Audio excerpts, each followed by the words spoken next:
What is good, Theory here, and we are back with a new series. We are doing community replays, and yeah, I'm really excited about this one. I asked in my last video for people to send in their fighter ID, send in their replays to my email, and I got loads of responses, which is absolutely amazing. I'm incredibly grateful for all the brilliant response I've got. So yeah, basically I've taken a selection of all the different replays. I'm gonna do, a handful right now.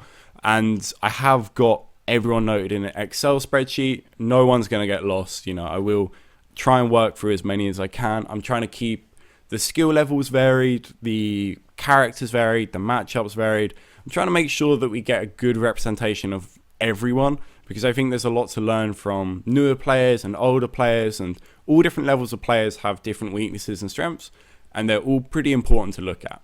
So we're going to start out with a Chun-li one, and this is by, oh god, names, I'm so bad at names, Mayanki, that definitely sounds wrong, versus SF So this is Chun-li versus Cammy, and obviously as a Chun-li player, I'm pretty versed in this character, but I'm interested to see other people's takes on her right now, because obviously the game is very new, so we don't actually know how the character's meant to look. And we will get straight into it, and we'll see what is going on. I guess for what it counts, they're silver ranked. I don't know. It's online. Who knows? Skill levels are pretty out there. So let's have a look at this. So early on, after this fireball, stand light kick, best anti-air in the game. Pretty much for free. Like, it's got such good hitbox, and it's 4 frame startup, I believe. Yeah, 4 frames. So that means it's very quick, comparable with like a jab. So in a situation like this where Cammy jumps over, you actually have a pretty good chance of anti-airing with stand light kick. So if you look at the point where Chun-li is recovered, it's about here. So like you see her starting to walk back. Now normally she might have got hit by jumping, but Cammy is going into a cannon spike, as they normally will, because it leads to the best sort of pressure game. And the Chun-li could have anti-aired, but understandably, if you're looking at that from a normal jump in and like the perspective of being in the game, you probably would have thought they were just going to jump in with a normal. So it's quite understandable that they wouldn't stick a limb out. Unfortunately, that does mean they're going to block, and they do eat the tap throw. But that's fine, very early on. Oh, V-skill right there. So V-skill, Chun-li's V-skill is questionable at best, like the V-skill itself. I like the idea, and the result's amazing. So if we go through to the result, it gets straight under.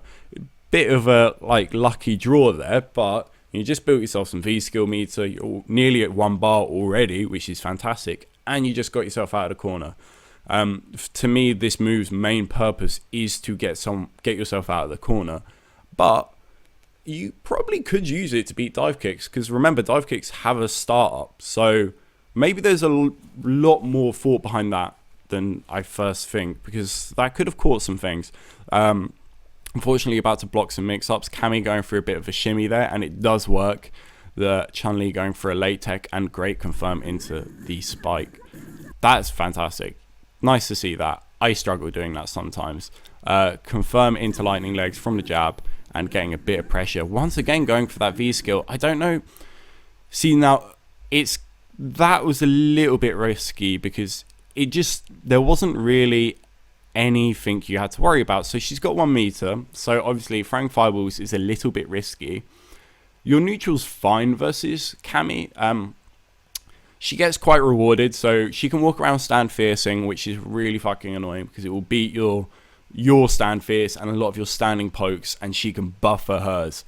But it is really slow, so you can whiff punish it. You definitely have to establish a dominant ground game in this matchup, and I think also a fireball game, because although Cammy has options, they're not amazing to get through fireball. She either has to spend meter or do a really slow V skill. So I think it's okay to throw a few fireballs out here and there, especially to control space. But the V skill is a bit questionable, but there we go, getting a confirm once again, waking up with jabs and it working out perfectly, abusing that 3 frame jab. And there we go, there's the risk of eating a DP from that V skill. 3 times in 1 round is probably going to be too much, and the Cammy showed this. Oh, that's so unfortunate. So after that move, you can definitely get a very big punish. At very least, you're going to be getting jabs into spinning bird kick.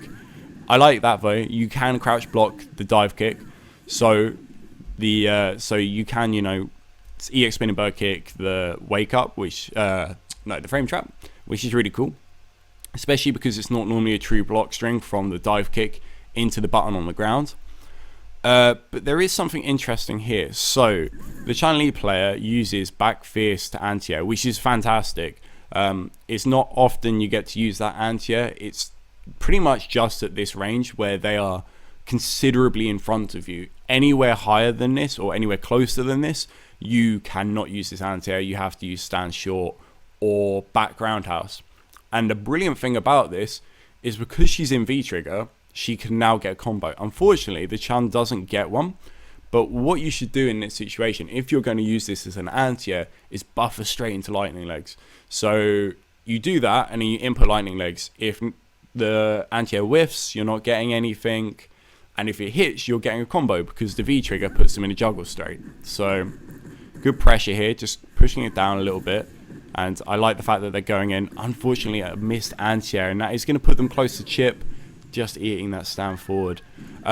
So yeah, I think the pacing of the Chun-Li is a little bit off. Like, the Kami has to come in. Now it's very difficult because they have super, so they can super through a fireball. So now you have to actually play that neutral game, and I love that. Walk up, get some jabs in there, apply a bit of pressure, and I like this. They're showing that they are present on the ground, and you could have probably anti-aired with a stand short and save yourself the meter, but that's fine. The cool thing about this is the Kami just wasted 3 bars in total, and now you can go throw fireballs and be pretty defensive. And unfortunately, just trading blows here, neither player confirming. Does get the EX spinning bird kick. V-trigger on stock, so they can go for a frame trap in something big. And I'm guessing, yeah. So if we look right there, they did a crouch medium punch into V-trigger to try and activate, which is a great option. It catches characters walking forward. I think the problem is they're not really dominating the air game enough. I know it sounds like I'm exaggerating on how good stand light kick is, but it's fucking good. It's really, really strong.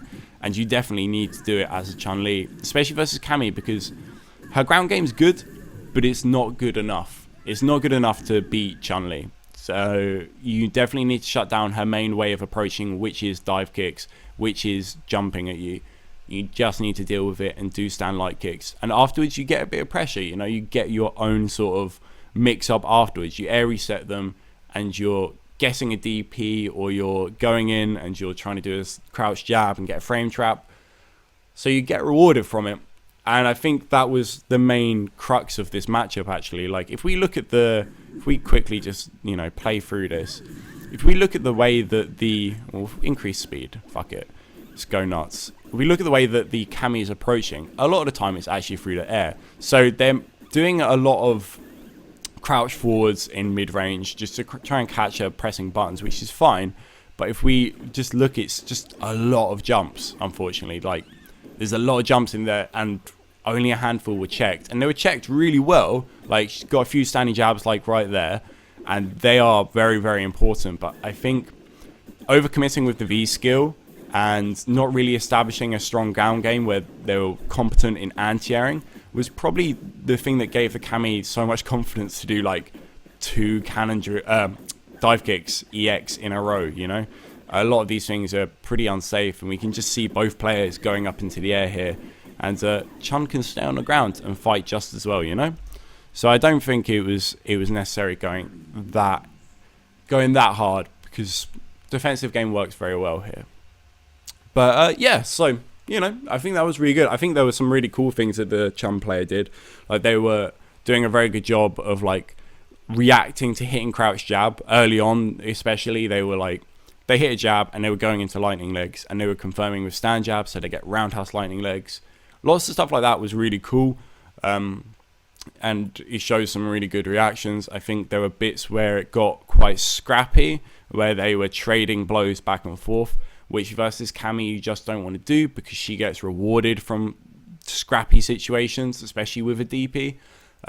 So you want to try and avoid that as much as possible, but it's understandable and it's quite inevitable that it will happen eventually. It's just knowing when you need to kind of like, all right, I'm just going to sit here, I'm going to block.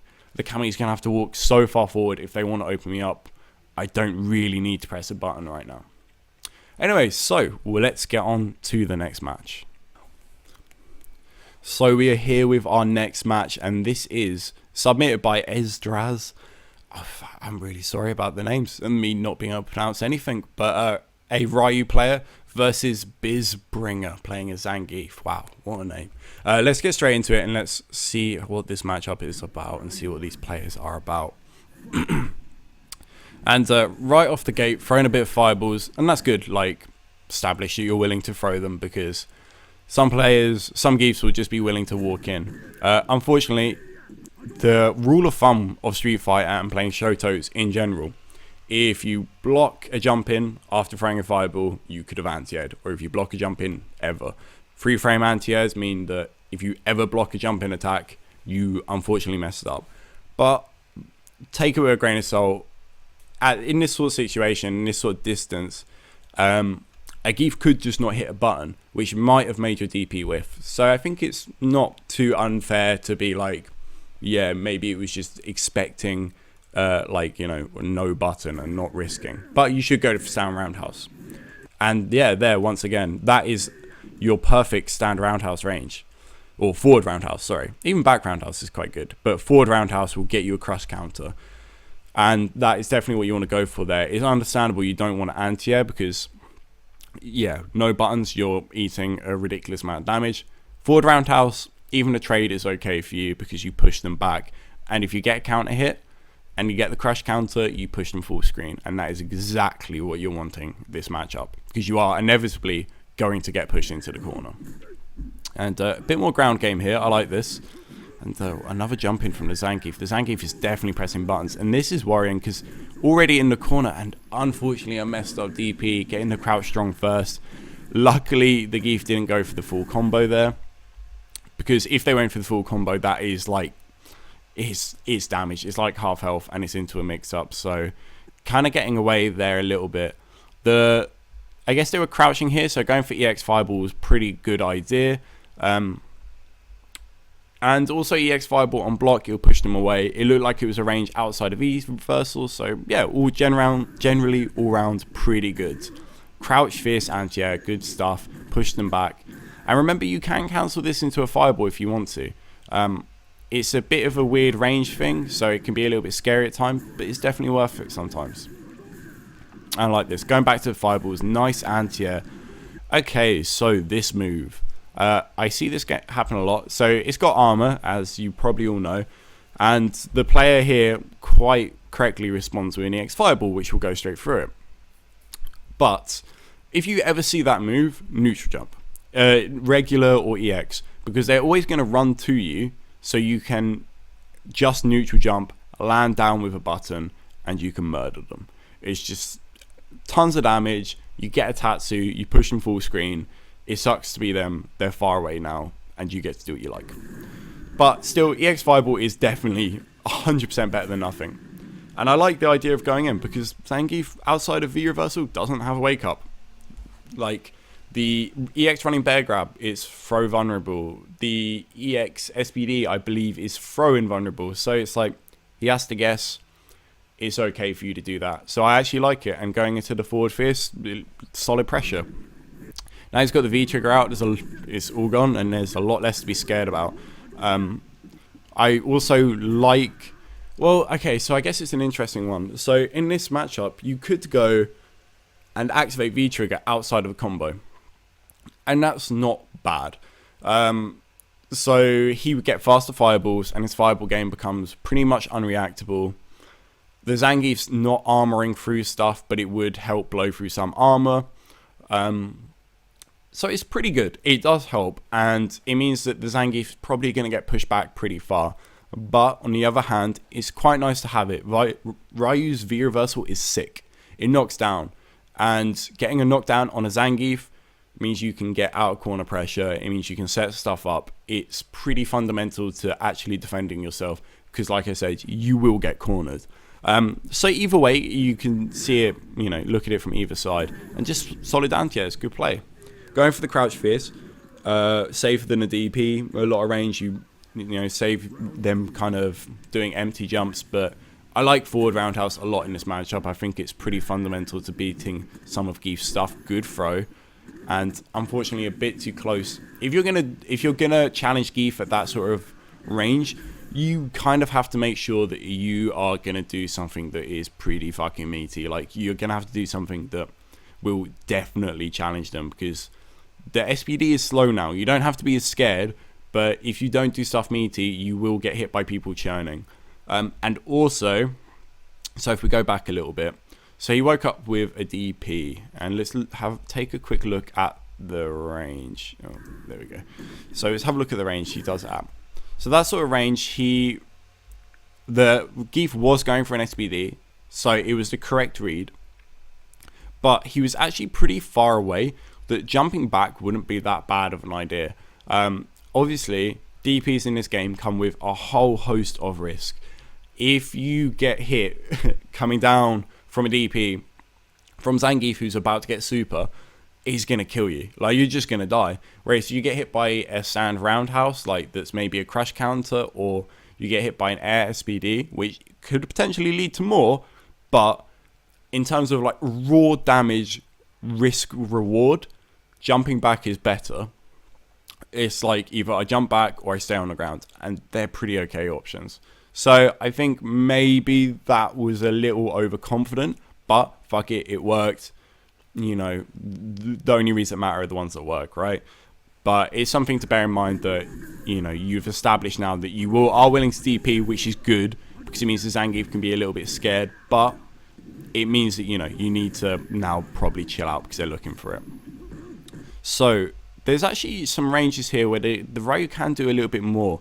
So he's going for, I'm seeing a few whiff sweeps. So once again, going for a sweep is a little bit, it's a little bit risky. It's a little bit unnecessary. Ryu has got stand forward or stand medium kick. Brilliant button. It's pretty, doesn't lead to anything, but it pushes them out of the range where they are scary, and it allows you to do things like EX fireball or just move away. This actually could have worked. I just noticing that the Ryu's plinking that, and that's really funny. But yeah, this could have worked. It was a counter hit stand strong, and that does combo into sweep, or at least it did last time I checked. Maybe they've changed it.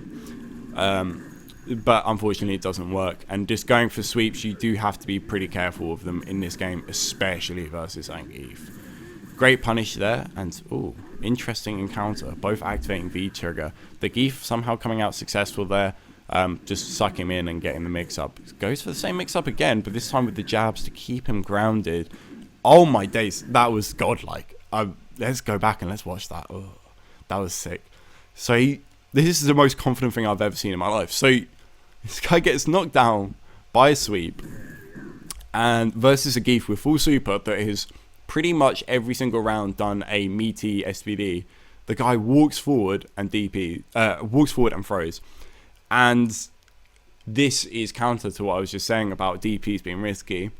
He established that he was willing to do that, and that's so sick. So he did DPs in situations that are typically really unsafe. Like I explained, it's not a good idea generally in terms of risk reward. It's pretty bad. But having taken those risks, that bit in the back of the Zangief's brain that goes, this guy's going to wake up DP, just got completely exposed right there. He stood up against the Zangief, walked forward and threw him on his own wake up. Godlike. Absolutely sick. Really nice to see that. And that sucks. That was just a badly placed button. Crouch fierce, there's not really much reason. Maybe he was anticipating an anti-air or a lariat. Either way, he should be reacting. So that was perfect sort of like stand medium kick range. Obviously armor would have gone through anyway, but you know, something worth considering. It's probably just a messed up fireball anyway, so I wouldn't worry about it too much. And you know, the Ryu's doing a good job holding his own here. He's already taken like half health off the Zangief before the Zangief got in, but this is where things start to get scary, and the Ryu is cracking a little bit here. I think he went for, let's rewind this back, because there was quite a lot of encounters in a very short space of time. But the Ryu started out with some pretty solid pressure, so he got the Geef down to half health, And unfortunately, he ate a sweep there. Very close. Weird that the Zangief went for it, but it caught the Ryu holding up. Gets a combo into Lariat now. And this... Let's see what the Ryu's going for. Maybe they were going for... Unfortunately, just is a crouching jab, which is very unfortunate. That should have been like your DP sort of situation where you should have hit him out of the air and stopped the Zangief. And once again, the sweep right there, you are looking for that medium kick. That is definitely the one. The stand medium kick, it's godlike. Or you may have even been able to do a crouch medium kick into EX Fireball to push them away. So you've got to be careful with those sweeps. You know, the risk reward is in Zangief's favor.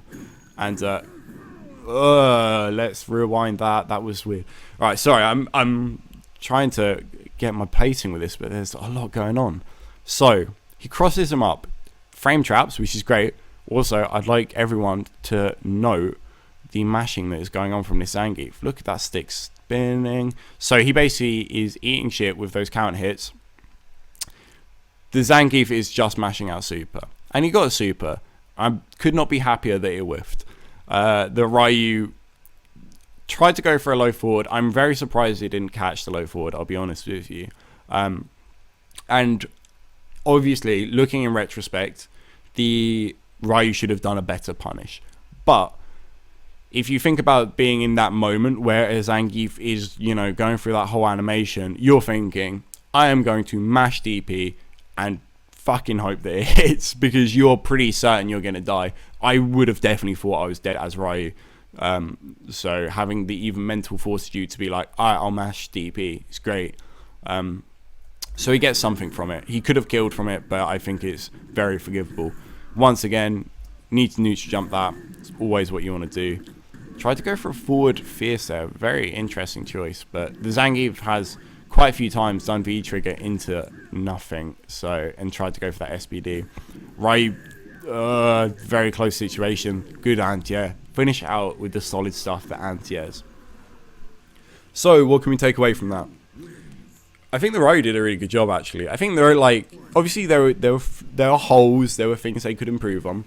I think you know, you really need to establish with the Zangief like what sort of game you're willing to let them play. So like we saw right at the beginning there, they got free jump-ins, and definitely the Ryu player addressed this later on, but you really have to make sure the Zangief knows, like, if you jump at me, I am going to hit you out the air, and that is your main thing. And you kind of want the DP, because obviously it's more damage, you get more meter.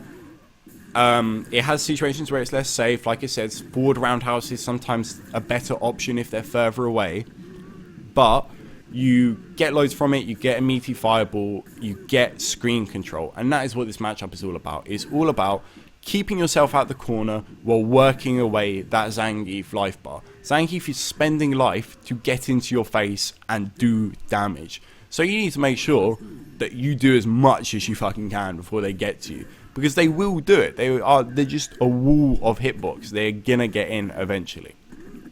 I think the Ryu made some absolutely godlike reads. They were definitely risky as hell, but they were sick. They worked, and that's cool. Like, you know, there is optimal play, and then sometimes there's just sick play, and that was just sick play. Like, it totally worked. But yeah, I think it's definitely worth taking note of some different buttons. So, like I said over and over again, stand medium kick, awesome. So try to not go for too many sweeps unless it's a whiff punish. You see them stick out a button, sweep them. But Zangief has very long range on his own sweep. So if you let him block a sweep, you're probably going to eat a knockdown, and it's just not worth the risk versus Zangief. You're trying to push him away mainly, you know, you're trying to get him away from you. What else? Like I said, running bear grab, neutral jump, punish on the way down. Dunzo. And yeah, that's it. Pretty standard stuff. Really good play from the Ryu. And I think there was definitely, like, it was cool to see. The Ryu seemed to have a game plan, and it was really solid, and it was like I said, not 100% there. There was some dropped combos, there were some dropped things, but the Ryu was thinking on the right path. And I think if they keep going down that road of, like, you know, mixing up some fireball game with some good, like, you know, anti-airs and stuff like that, then they're definitely on the road to becoming a good player. So let's go on to the last one. I'm going to keep it free this time. I talk a lot, so this video is probably longer than I thought it originally would be. Considering these matches are all like 2 minutes, I can talk for hours about this stuff. But, you know, we'll definitely be doing this again. So let's get straight into this. This is from Dev SF4, who is a Charlie player, versus It's Just Dan playing as Ryu. And we'll get straight into this. We'll see what these players are about. So, early on, establishing the V skill, awesome. The V skill is amazing. The V skill is what allows Nash to pretty much nullify the fireball game. So the interesting thing about Charlie, or Nash, sorry, is the fact that his fireballs they're good, right? But the opponent kind of has to let them do it. So a lot of the time when Charlie throws a fireball, you kind of have to respond with your own. Because his is so slow, he walks behind them and basically gets in on you for free and gets corner carry without you even doing anything. So doing your V skill early on establishes that I'm not going to let you throw fireballs, which means that you can then throw your own, which is awesome. It builds you V meter, which is amazing. V skill in this matchup is pretty fundamental stuff. So the V skill is basically a full screen whiff punish on fireballs. Sick. That's all the explaining it needs. And let's keep going. Unfortunately, a messed up button there. The Ryu crosses under and goes for a mix-up. Unfortunately, doesn't convert and has put himself in the corner. But the Charlie there getting a few nice placed fireballs. And just staying at a good range. Goes for the jump in there. A little bit risky, I will admit. And the dash back was... Like, we've got to remember, dash backs aren't invulnerable in this. I like the idea of the Nash staying mobile. Movement is definitely something Nash excels at. Like, you have to be in and out. His walk speed is terrible, but dashing in different areas, like resulting in different things, is a good idea sometimes. Keeps the opponent on their toes and makes sure that they have to start pressing buttons to kind of stop you from taking the piss and just moving around. But the backdash isn't invulnerable, so in that sort of situation, you're not going to bait a DP. You might bait a throw, but you're probably not going to get punished on it. So maybe it's not worth doing in that situation. And good knockdown there from the Ryu. So this wake up right here, EX Genocide, I think it's called Genocide. Is it Genocide? Yeah, it's the flash kick, you know what I'm saying.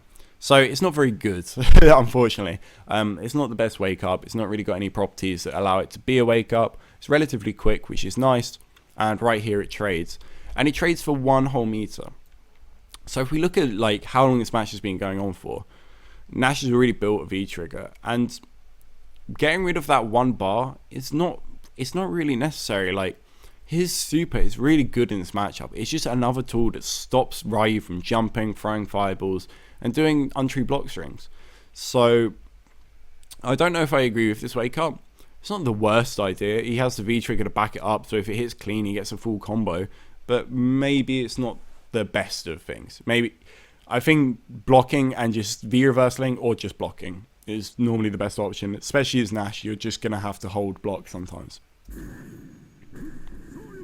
So unfortunately here, it was a bit of a weird situation. Like, you can't really blame the Nash player for not getting... Oh, let's go back a bit to it. So he jumps over. Let's see if we can find it.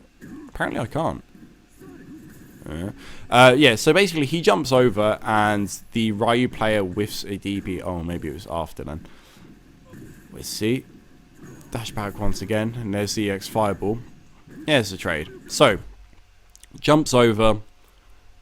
The DP whiffs. He unfortunately doesn't get a crush counter combo. Or any brilliant combo from it. I think that's pretty fair. I mean, it's a pretty weird situation for a Ryu to be DPing. It seemed like an anticipation more than anything. He definitely wasn't reacting to a jump that early on, for sure. Because, like, if we look at when it came out pretty much as it was a failed reversal attempt. Just narrowly missing. Unfortunately, the Nash doesn't get a crush counter combo. That's okay. even the idea of like a Ryu missing a DP is quite demoralizing anyway. And he gets a good anti-air here, which I like. The Nash has been jumping a lot though, which I'm noticing very early on. The Nash is jumping a lot, and that's okay. Like the Ryu isn't anti-airing, so it kind of makes sense. But Nash excels on the ground in this matchup. Like I said, he's got full screen whiff punish on fireballs. He's got low forward, which outranges pretty much all of Ryu's pokes. He's got so back kick, which goes over lows. He's got step kick, which is pretty good on block. And he's got fireballs, so he can actually really contest the ground game. Like I said, the Ryu isn't anti-airing, so it's fair enough. But, it's definitely something to think. When you fight a player that is going to be anti-airing, taking advantage of this stuff on players that don't have the good anti-airs is fine. But you don't want it to become the core of your gameplay, because it will screw you up for the future. So this combo, okay. So C4 IQ, he is a Nash player, and we talk about Nash quite a bit. And one of the combos that we talk about a lot with this character is a combo into dunk with his DP jab. We call it dunk because fuck remembering the names of these moves. So he can do crouch strong, back forward or back medium kick into jab dunk. And back medium kick is actually godlike. So it comes out quicker than stand strong, I believe. It comes out in 5 frames rather than 6. I believe it's 6 stand strong, which means it's quicker. It forces them to stand, which means that, the dunk hits, which is great. And it pushes them further back. So if you do cancel into Scythe, or if you do cancel into Fireball, they're going to be further away, so it will be harder for them to punish. But the main thing is the dunk at the end. So this will give you basically half a bar, like one of the little cubes. It will give you half a stock of meter, and it will take some of theirs away. And taking away someone's meter, godlike. Getting half a bar for one combo, even better. So I 100% think ending with dunk is pretty much always optimal. Sometimes you get better setups from other moves, but the corner carry on dunk is really good as well. So that's a good poke though. Definitely a good poke. That move, the medium kick, flash kick, whatever you want to call it, absolutely sick. Really, really good poke from mid-range. Very hard for characters to punish. So what was the Nash going for here? Okay, so he was going for an empty jump into throw. It's an okay idea. The Ryu doesn't have lots of meter. He's not been anti-airing, so it's an okay idea. It would have won him the round, so, you can see the risk reward is kind of in his favour. The Ryu wasn't going to win off a punish here. But the thing is, if you think about it, and this is one of these things that's very easy to think about in retrospect, the Ryu wasn't anti-airing, but he was hitting a lot of buttons, so maybe going for an empty jump throw wasn't the best idea. The jump ins have been pretty successful thus far, so going for an empty jump might have been too much. And also, you just stay on the ground, throw fireballs, V-trigger when you see one of your own. I think it's okay to play safe. You have the life advantage. They have to come to you. They can't throw fireballs. They have to walk into your range where you excel. You can body him for it. But unfortunately, it's going to put him cornered, and he's going to eat a combo for this. Oh, this is heartbreaking. V skills to get V skills to get out, but it's just too little too late, unfortunately. There, I think he was trying to V skill that last one, but yeah, V triggers to get out. The grounded one is a little bit better on recovery. The airborne one, you can punish it quite easily on reaction. Good anti-air there. This is what he wants to establish. Ground game. I've been saying it quite a lot, and yeah, for the Nash player, the ground game is what he needs, because you see he's being opened up in the same way twice, and that is from him jumping into the air. He's kind of like giving situations for the Ryu to excel just straight to him. Tries anti-air once again. It was a good attempt. Unfortunately, it whiffs. And he's doing okay here, but you see he's not really getting... If we think about Nash as a character, he gets most of his damage, against a opponent that's rushing in and being reckless. So that's definitely something to take advantage against. Especially online, you find a lot of players will happily run into your face, but less likely to just sit there and play fundamentally. So using that ground game to your advantage, that low forward, it's kind of what you have to do here. Unfortunately, he misses the V trigger and he gets kind of ate up by that fireball. But let's replay this end. So once again, he jumps, gets down to the head. The rider goes for another frame trap, jumps again, and jumps again. You see, like, this is the unfortunate pattern, is he became very predictable at the end. He was at the life deficit and he kind of gave it away. So I think it's as much a mental fortitude battle as it is anything else. I think the Nash player clearly had some pretty good ideas on what to do in certain situations. They were anti-airing, they were doing good combos, you know, they were doing some frame traps here and there. But I think it was just like, you excel in a different way that you're playing your character right now. Is your jump-ins were working, but they stopped working, and it's being able to recognize that and being able to sit on a lead or be patient when you don't have a lead, and knowing that you have the tools to get it back, I think is what's very important in what we just saw. But anyway, guys, I think that's definitely it. And yeah, I can't thank you all enough for all of these replays you've sent through. Absolutely amazing. Like I said, I've got an Excel sheet of all of them. I'm gonna slowly work my way through different ones, changing up the characters, changing up the skill levels, and let's keep it up. If there's any feedback you'd like to give these players, leave it in the comments, etc., etc.